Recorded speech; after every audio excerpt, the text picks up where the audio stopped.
नमस्ते बाबूजी। हमारा नाम तनिष्क है और हम एक मसाला फैक्ट्री में काम करते थे और लॉकडाउन के कारण हमें वहाँ से नौकरी से निकाल दिया गया और हम काफ़ी दूर से अपने घर बड़ी मुश्किल से आ पाए, जिसके कारण हमें आर्थिक तंगियों से बड़ा परेशानी झेलनी पड़ रही है और हमारे माँ बाप का इलाज कराना पड़ता है, जिसके कारण हम लॉकडाउन होने के कारण नौकरी जाने के कारण हम उनका इलाज नहीं करा पा रहे ढंग से।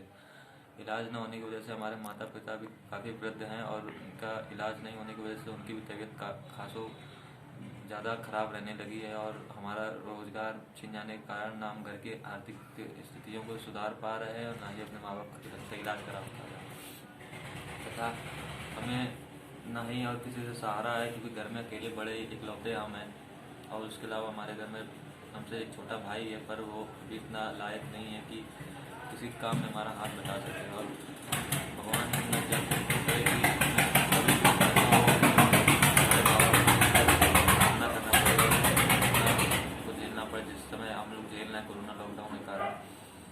लेकिन क्या बताएं, किसी से हम लोग को 5-10 रुपये का भी सहारा नहीं और इतना हम लोग को दिक्कतें झेलनी पड़ रही कि बड़ी मुश्किल से हम लोग को राशन मिल पाता है, वो भी घर में पूरा नहीं हो पाता है। पर क्या करें, इतनी दिक्कतें होने के बावजूद भी हम जैसे तैसे सब चल रहा है और अपना अन्न दाना चला रहे हैं। बस भगवान से इतनी दुआ करते हैं कि हमारी कहीं नौकरी लग जाए, लेकिन वो भी कहीं लॉकडाउन के कारण कहीं पर नहीं मिल रही है, जिसके कारण घर की स्थिति इतनी ख़राब हो चुकी है कि क्या बताएं, कुछ बोला नहीं जाता। बस माँ बाप की शक्ल देख कर रह जाते हो। बस भगवान से यही दुआ करते हैं कि अब हमें जल्दी जल्दी कहीं नौकरी मिल जाए। और दूसरी बात, आप लोग मेरे पास आए और मुझे बता रहे कि मतलब आप तो मेरी मदद करेंगे। अगर आप मेरी मदद करते हैं तो भगवान से यही दुआ है कि अगर आप लोग मेरी मदद करेंगे तो आप मेरे लिए भगवान स्वरूप होंगे। और इतनी अगर कोई मदद करता है तो क्या क्या बताऊँ आप लोग, कितना एहसान होगा मतलब। लेकिन बस आप अगर मेरी मदद करेंगे तो मैं बहुत आपका आभारी रहूँगा। और अगर मेरी नौकरी लगे तो मैं यही दुआ करूँगा कि मेरे माँ बाप जल्दी जल्दी स्वस्थ हो जाएं और बस अपनी चीज़ों को सुधार सकूँ। भगवान से मेरी इतनी दुआ है कि मेरी नौकरी लग जाए। और अगर आप लोगों से मुझे आर्थिक सहायता अगर कहीं से भी प्राप्त होती तो आप स्वयं मेरे भगवान स्वरूप होंगे और मेरी घर की स्थितियाँ अगर संवर जाएंगी तो उसके लिए मैं आपका बहुत बहुत आभारी रहूँगा। कृपया कृपया आप लोगों से यही विनती करता हूँ, भगवान जीवन में कभी किसी को ऐसी विकट परिस्थितियों से ना गुजारे। और कोरोना लॉकडाउन के कारण जो जो मुझसे छिना है उसकी अगर आपूर्ति मेरे से जीवन में कभी भी होगी तो मैं इस समय को कभी नहीं भूलूंगा, जो समय आप लोग मेरे साथ खड़े होंगे। और बहुत ज़्यादा आपका आभारी रहूँगा।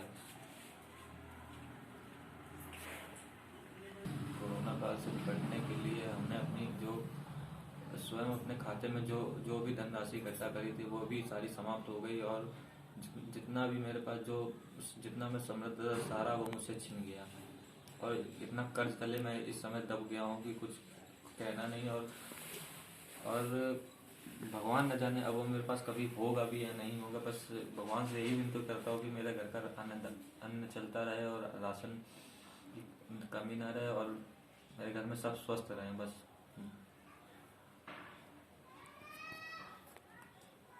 हमारे पास अब कुछ कहने को नहीं बचा। बस भैया आप लोग से विनती है कि अगर आप लोग मेरी मदद करेंगे तो आप लोग का बहुत बहुत आभारी रहूँगा और आप लोग का जीवन भर एहसान मानूंगा।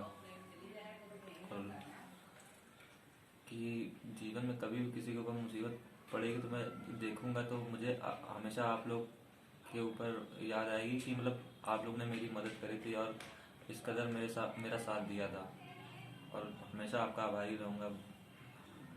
बस जी, क्या मेरे साथ तो कुछ कहने लायक ही कुछ नहीं बचा मुझको कि मेरे साथ इतना सब कुछ इस समय मैं बचपन से देखते हुए इतनी कठिन परिस्थितियों में गुजरा हूँ कि अब ये समय लेकिन मेरे जीवन काल का सबसे बेहद और घटिया समय रहा है मेरे लिए।